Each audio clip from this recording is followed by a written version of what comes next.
चलिए आज लूसेंट का बुक पेज नंबर 2 पढ़ेंगे, कंप्यूटर का उपयोग।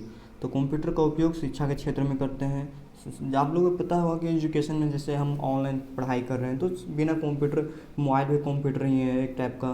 तो कहने मतलब कंप्यूटर के रूप में करते हैं वैज्ञानिक अनुसंधान, जैसे रिसर्च, कहीं पे हमको मिसाइल वगैरह छोड़ना होता है, या तो कहने का मतलब है चंद्रयान 3 हो गया, इस तरह का जो भी होता है उसमें भी हम लोग कंप्यूटर का यूज करते हैं। रेलवे एवं वायुयान आरक्षण में, कहने का मतलब रेलवे टिकट हो गया, या कहाँ पे रेल है, कहाँ पे वायुयान है, तो उसका भी सब कंप्यूटर से ही एक दूसरे से कनेक्ट रहते हैं। बैंक में मतलब पैसे का लेन देन जो भी विवरण होता है बैंक में, सारा कंप्यूटर से ही होता है। अच्छा, डिफेंस में कहने में तो सिक्योरिटी के लिए जितना भी आप कोई भी कुछ भी ले जाते हैं तो सेल्फ, जैसे गोली बंदूक तो स्टेशन पर चेक होता है। कहने का मतलब रक्षा में जो भी अपना यूज करता है या सिक्योरिटी मामले में यूज करता है, तो कहने का मतलब वो भी कंप्यूटर ही एक माध्यम से रहता है। व्यापार, बिजनेस, अब बिजनेस में भी जैसे हो गया इसका उपयोग प्रशासन, कहने मतलब पुलिस वगैरह भी इसका उपयोग करता है। फिर चिकित्सा विज्ञान, जिसको हम लोग मेडिकल साइंस बोलते हैं, इसको हम लोग क्या बोलते हैं, मेडिकल साइंस बोलते हैं। कहने का मतलब मेडिकल साइंस में भी हम लोग यूज करते हैं। इसके बाद प्रकाशन, पब्लिकेशन, जिससे हमको किसी चीज़ का प्रचार वगैरह करना है तो कंप्यूटर्स के माध्यम से करते हैं। इसके बाद हो जाता है संचार, तो कम्युनिकेशन के रूप में भी एक दूसरे से बातचीत करते हैं मोबाइल वगैरह से, तो उसका भी हम लोग किस तरह से उपयोग कर रहे हैं, एक तरह से कंप्यूटर ही है। इसके बाद है मनोरंजन के लिए, जैसे गेम वगैरह खेलते हैं या किसी तरह का लाइव वीडियो वगैरह मनोरंजन के उपयोग करते हैं, तो कहने को तो ये सब क्या है, तो ये सारा कंप्यूटर का ही उपयोग है। तो इसके बाद है कंप्यूटर का कार्य, तो हम लोग जान लेते हैं कंप्यूटर का क्या कार्य है। तो कंप्यूटर का मुख्य रूप से कार्य है डेटा का संकलन, मतलब डेटा कलेक्ट करना। तो कहने में तो हम कुछ भी इंटर दबाते हैं तो इंटर ले लेता है, तो कहने में डेटा क्या करता है, कलेक्ट करता है। इसके बाद डेटा संसाधन, डेटा को प्रोसेस करता है। जैसे ही हम क्लिक करते हैं वो गोल गोल घूमता है, या कहने में तो लोड लेता है, तो वो क्या करता है, डेटा को प्रोसेस करता है। इसके बाद डेटा का संलयन, फिर वो क्या करता है, जो सही रहता है हमको सेव करते हैं, तो क्या करता है, मेमोरी कार्ड या मोबाइल या जो भी कंप्यूटर है उसमें सेव हो जाता है। इसके बाद डेटा का निर्गमन, मतलब डेटा का आउटपुट, जैसे हम किसी चीज़ का फोटो कॉपी करते हैं तो क्या करता है, फोटो कॉपी हमको हार्ड कॉपी देता है, तो कहने में तो आउटपुट के रूप में हमको क्या मिल जाता है, फोटो कॉपी प्रिंट से मिल जाता है। जो कि अगर कहीं भी फ़ोटो खिंचवाते हैं तो हमको फ़ोटो मिल जाता है पेपर पे, तो क्या है, आउटपुट फिर हमको देने का काम करता है। इसके बाद है डेटा प्रोसेसिंग और इलेक्ट्रॉनिक डेटा प्रोसेसिंग। अब हम लोग क्या पढ़ेंगे, डेटा प्रोसेसिंग और इलेक्ट्रॉनिक डेटा प्रोसेसिंग, जो कि कंप्यूटर के निर्माण से पहले निश्चित लक्ष्यों को प्राप्त करने के लिए डेटा संलग्न संचयन, संसाधन और निर्गमन हस्तचालित विधि। कहने में तो पहले है जो हाथ से ही बहुत ज़्यादा काम करना पड़ता था, से होता था कंप्यूटर, जिसे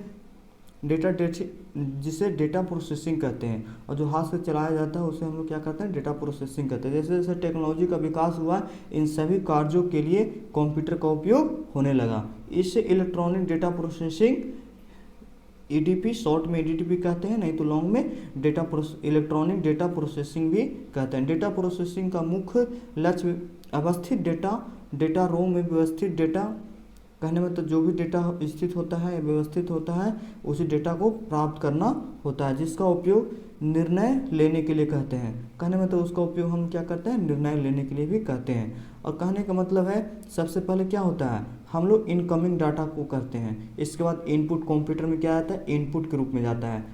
इसके बाद में क्या होता है, फिर वो प्रोसेस करता है। जैसे हमको यूट्यूब पे सर्च करना होता है तो कोई भी इनपुट देने के बाद क्या करता है, वो प्रोसेस लेता है। जब प्रोसेस होता है तो आउटपुट के रूप में डिस्प्ले हमको शो करता है, और शो करने के बाद आउटगोइंग इन्फॉर्मेशन हमको मिलता है। कहने में तो इस तरह से कंप्यूटर क्या है, वर्किंग करता है। इसके बाद है कंप्यूटर सिस्टम। तो आज अब हम लोग जाने कंप्यूटर सिस्टम क्या है। तो कहने का मतलब उपकरणों का एक समूह है। क्या है, एक उपकरण का एक समूह है। कहने का मतलब कंप्यूटर में बहुत से है, माउस है, कीपैड है, सीपीयू है, तो क्या है, सब तरह से मिलके बना हुआ है एक कंप्यूटर। डेटा प्रोसेसिंग करता है और वही एक साथ मिलकर क्या करता है, डेटा को प्रोसेसिंग करता है। कंप्यूटर सिस्टम में अनेक इकाई होती है।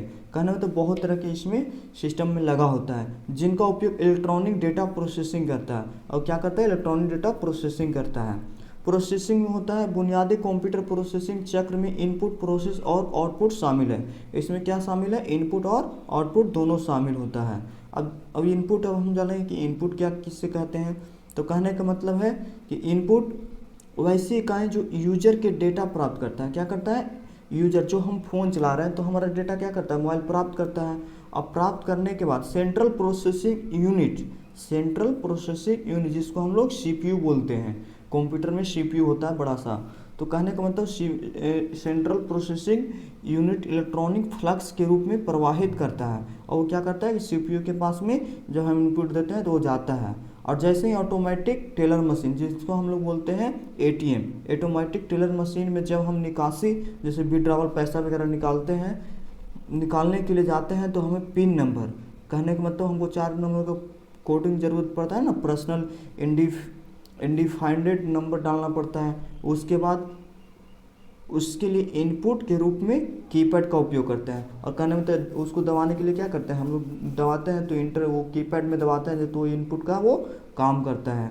इसके बाद GIO जिसको गॉर्बेज आउटपुट, कहने का मतलब कंप्यूटर विज्ञान के एक कॉम्पैक्ट है। क्या है, कंप्यूटर विज्ञान का एक कॉम्पैक्ट है जो बताता है कि इनपुट एक्सेसरीज पर आउटपुट एक्सेसरीज निर्भर रहता है। और कहने का मतलब यही है कि जैसा हम इनपुट क्लिक करते हैं उस तरह से उसका निर्भर आउटपुट हमको देता है।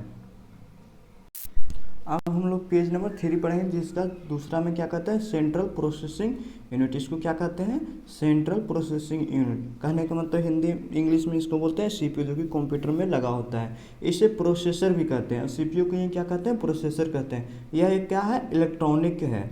यह एक तरह से इलेक्ट्रॉनिक माइक्रोचिप जो कि इंफॉर्मेशन में बदलता है। क्या करता है, माइक्रोचिप है जो कि डेटा को इंफॉर्मेशन रूप में बदलते हुए प्रोसेस करता है। और सीपीयू में डेटा को क्या करता है, इंफॉर्मेशन रूप में बदल देता है और उसको प्रोसेस करता है। इसे कंप्यूटर का ब्रेन भी कहते हैं। किसको कहते हैं, कहने मतलब सीपीयू को कहते हैं। सीपीयू का क्या कहते हैं, तो कंप्यूटर का ब्रेन कहते हैं। यह कंप्यूटर सिस्टम में एक सारे कार्य को नियंत्रित करता है।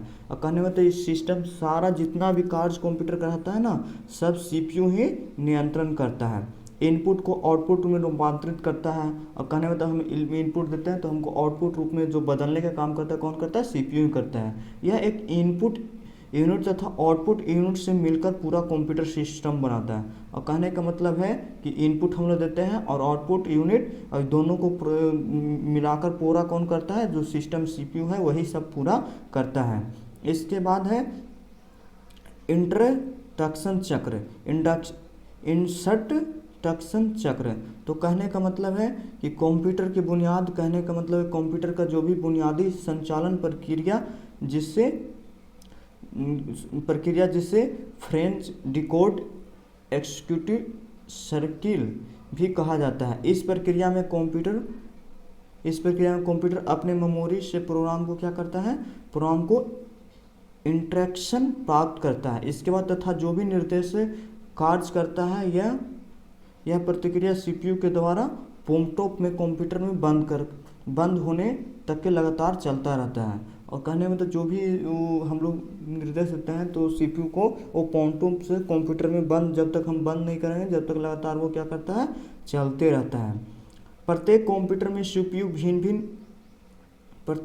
सीपीयू भिन्न इंस्ट्रक्शन पर आधारित अलग अलग सर्किल हो सकता है। अब कहने में तो जितना हम अलग अलग तरह के सीपीयू का यूज करेंगे तो उसका सबका क्या होगा, अलग अलग सर्किल होता है, परंतु निम्नलिखित सर्किल लगभग समान होते हैं। और कहने में तो जो भी होता है जो लगभग क्या होता है, एक तरह के समान होते हैं। इसके बाद इसमें भी हम जानते हैं तो कौन कौन होता है। तो पहला होता है फेटेक्स द इंस्ट्रक्शन, जिसको सीपीयू मेमोरी एड्रेस को इंस्ट्रक्शन प्राप्त करता है। क्या करता है, इंट्रोडक्शन, सीपीयू के द्वारा एड्रेस से इंट्रोडक्शन प्राप्त करता है और उस इंट्रोडक्शन रजिस्टर में रखता है। इसके बाद क्या करता है, प्रोग्राम काउंटर से दूसरे नेक्स्ट इंट्रोडक्शन के एड्रेस रखने के लिए आदेश दिया जाता है। ये सब कौन कर रहा है, तो सारा सीपीयू काम कर रहा है। इसके बाद डिकोडेड द इंट्रोडक्शन, तो इंट्रोडक्शन रजिस्टर में मौजूद ई कोडेड इंट्रोडक्शन को डिकोडेड के रूप के द्वारा इम्पैक्ट किया जाता है। कहने का मतलब है कि जो भी हम लोग क्लिक करते हैं उसको डिकोड करने का भी काम करता है। इसके बाद क्या होता है, तीसरा में होता है एक्सिक्यूटिव द इंट्रोडक्शन। तो सीपीयू को कंट्रोल यूनिट डिकोडेड इंफॉर्मेशन को निर्देशानुसार ALU अर्थमेटिकल लॉजिक यूनिट जिसको हम लोग बोलते हैं ALU को गणितीय तार्किक कार्य रजिस्टर से मान प्राप्त करने के लिए करने और वापस परिणाम को रजिस्टर में लौटाने का संकेत भेजता है। यह सर्किल बार बार दोहराया जाता है। और कहने का मतलब अर्थमेटिकल लॉजिक यूनिट क्या होता है कि जितना भी हम लोग को देते हैं डेटा को, तो वो बाइनरी रूप में 1-2 नंबर के सिस्टम के रूप में वो CPU में कंट्रोल करता रहता है। इस CPU का ही अंग है जो अर्थमेटिक यूनिट है ना, वो जो CPU का ही अंग है। और वापस परिणाम को रजिस्टर से लौटाने का संकेत यह सर्किल बार बार दोहराया जाता है। सेंट्रल प्रोसेसिंग यूनिट निम्नलिखित भाग है। और सेंट्रल प्रोसेसिंग यूनिट जिसको हम लोग शॉर्ट फॉर्म में CPU बोलते हैं, उसका जो भी प्रोसेसिंग यूनिट है तो देखिए बता दिया गया है। तो पहला इनपुट देते हैं जो कि अर्थमेटिकल लॉजिक यूनिट है। क्या है? Arithmetical logic unit. और जिसको हम लोग बोलते हैं कंट्रोल यूनिट, जिसका दूसरा नाम क्या होता है? CU। और इसमें 3 है, पहला रोम, फिर रैम और फिर चिप, जिनको हमको अलग से लगाते हैं। और तीनों क्या करता है? CPU में कंट्रोल करता है, फिर आउटपुट देता है। क्या देता है? आउटपुट देता है। इसके बाद क्या होता है? पहला में हम लोग जान लेते हैं कि अर्थमेटिकल, जिसको हम लोग बोल रहे थे अर्थमेटिकल लॉजिक यूनिट, तो उसके बारे में हम लोग जान लेते हैं। तो कहने का मतलब है कि अर्थमेटिकल लॉजिक यूनिट, इसका उपयोग अंकीय, कहने मतलब 1, 2, 3 या कोई भी बाइनरी नंबर जो होता है अंकीय तथा तार्किक गणना में होता है।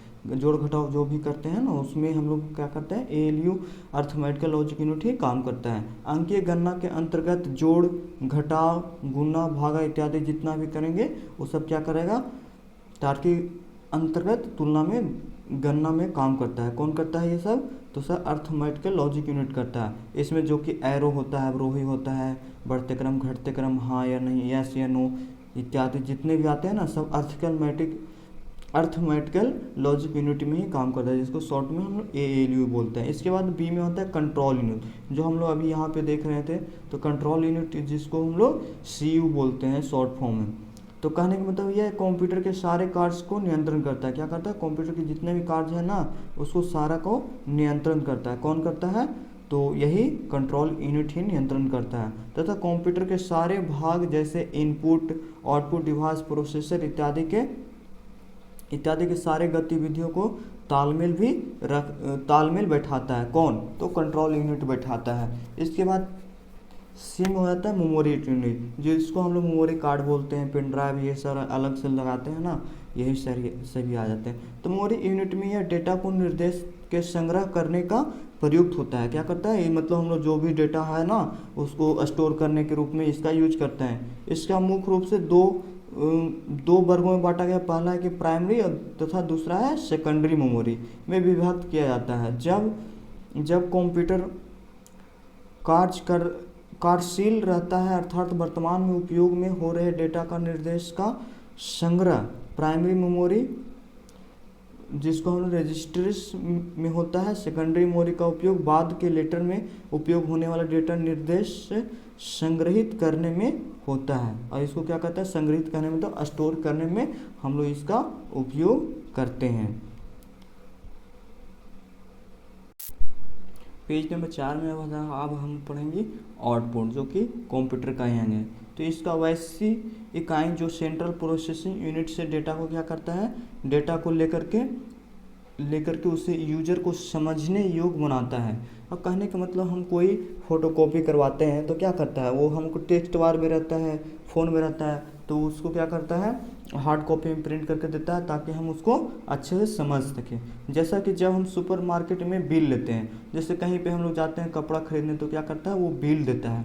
तो बिल क्या हो गया? आउटपुट हो गया। और बिल अदा करते हैं जो कि रसीद प्राप्त करते हैं, वो रसीद ही मेरा क्या होता है? आउटपुट, जो कि एक आउटपुट का रूप है। यह आउटपुट उपकरण आउटपुट डिवाइस प्रिंटर से प्राप्त होता है। और ये जितना आउटपुट डिवाइस कहाँ से प्राप्त होता है? तो प्रिंटर में। थैंक यू पूरा वीडियो देखने के लिए आप सभी को। और अगर आप लोग क्वेश्चन आंसर भी चाहते हैं तो आप लोग कमेंट कीजिए, नेक्स्ट टाइम आप लोग के लिए क्वेश्चन आंसर भी लाएंगे। प्लीज़ लाइक और सब्सक्राइब कमेंट वगैरह कर दीजिए, जिससे कि मेरा भी चैनल ग्रो हो सके। काफ़ी मेहनत लगते हैं वीडियो बनाने में ब्रो, समय भी लगता है।